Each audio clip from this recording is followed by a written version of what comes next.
Mendapat kritikan dari anggota DPR RI Komisi 10, Mendikbud Nadiem Makarim hanya bisa tertunduk, terlihat dalam sebuah video yang beredar luas di media sosial. Probolinggo CB News Indonesia.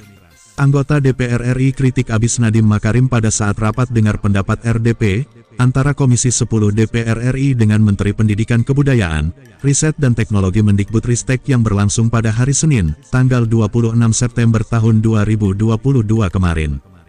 Anita Jacoba menyampaikan aspirasi dari jeritan para guru honorer di daerah karena gaji PPPK guru tak kunjung turun, sedangkan dirinya menyebut bahwa anggaran untuk hal itu sudah disiapkan namun tak juga tersalurkan. Anggota DPR Anita Jacoba, awalnya mengkritik Mendikbud Nadiem Makarim yang mendapatkan tepuk tangan dari PBB terkait pemaparannya mengenai program di kementerian. Anita menyebut bahwa untuk saat ini DPR tidak bisa memberikan tepuk tangan seperti PBB kepada Nadiem Makarim, karena menurutnya kenyataan yang terjadi di Indonesia sangat berbeda dengan apa yang dipaparkan Mendikbud kepada PBB.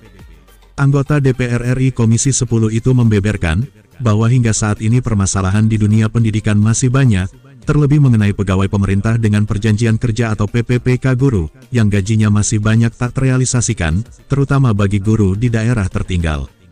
Selain itu, Anita Jacoba menyoroti kebijakan dari Mendikbud yang sering merubah anggaran dan penyesuaian program. Dana DAU di daerah banyak diselewengkan oleh pemerintah daerah. Terus apa yang dilakukan oleh pemerintah daerah?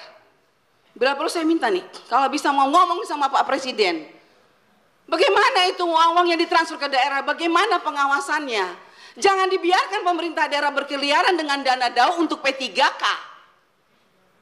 Itu untuk P3K, kita berjuang mati-matian, tapi kok diselewengkan, kok diam aja pemerintah pusat.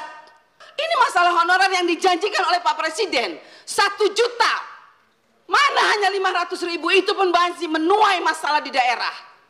Banyak bupati, wali kota, dan gubernur yang tidak menggunakan dana P3K dengan baik. Mendapatkan kritikan anggota DPR RI Komisi 10 ini, Mendikbud Nadiem Makarim hanya bisa tertunduk terlihat dalam sebuah video yang beredar luas di media sosial. Untuk selanjutnya mari kita ikuti tayangan CB News yang dilansir dari TV Parlemen DPR RI. Mamat Abdullah dan Gogon Harum koresponden CB News Indonesia mengabarkan dari kota Probolinggo, Jawa Timur. Di daerah banyak diselewengkan oleh pemerintah daerah. Terus apa yang dilakukan oleh pemerintah daerah? Bila perlu saya minta nih, kalau bisa mau ngomong sama Pak Presiden, bagaimana itu uang yang ditransfer ke daerah, bagaimana pengawasannya? Jangan dibiarkan pemerintah daerah berkeliaran dengan dana DAU untuk P3K. Itu untuk P3K, kita berjuang mati-matian, tapi kok diselewengkan, kok diam aja pemerintah pusat. Ini masalah honorer yang dijanjikan oleh Pak Presiden, 1 juta. Mana hanya 500.000, itu pun masih menuai masalah di daerah. Banyak bupati, wali kota, dan gubernur yang tidak menggunakan dana P3K dengan baik.